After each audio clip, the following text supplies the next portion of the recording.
এক মিনিটে আজকের বিশেষ সংবাদে আপনাদের সবাইকে আমন্ত্রণ জানাচ্ছি আমি তানজির রহমান। ডক্টর ইউনূসকে স্বাগত জানালেন মার্কিন পররাষ্ট্রমন্ত্রী।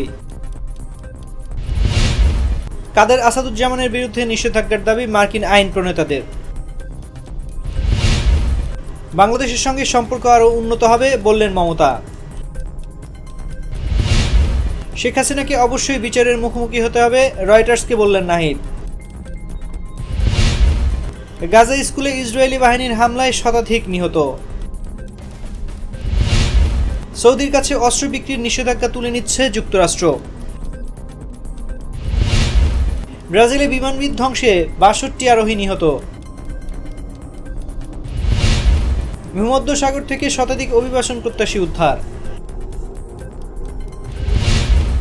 বাংলাদেশে পালানোর সময় মিয়ানমারে ড্রোন হামলায় বহু রোহিঙ্গা নিহত। রাশিয়াকে ব্যালিস্টিক ক্ষেপণাস্ত্র দেবে ইরান। এই ছিল এখনকার মতো। এতক্ষণ সঙ্গে থাকার জন্য ধন্যবাদ সবাইকে।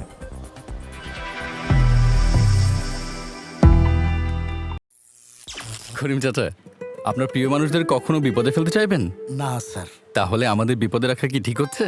এজন্যই বিজলি কেবলস সবচেয়ে ভালো ও নিরাপদ। ফ্লেম রিটার্ডেন্ট পিভিসি দিয়ে তৈরি বিজলি কেবলস, নিরাপদ আজীবন।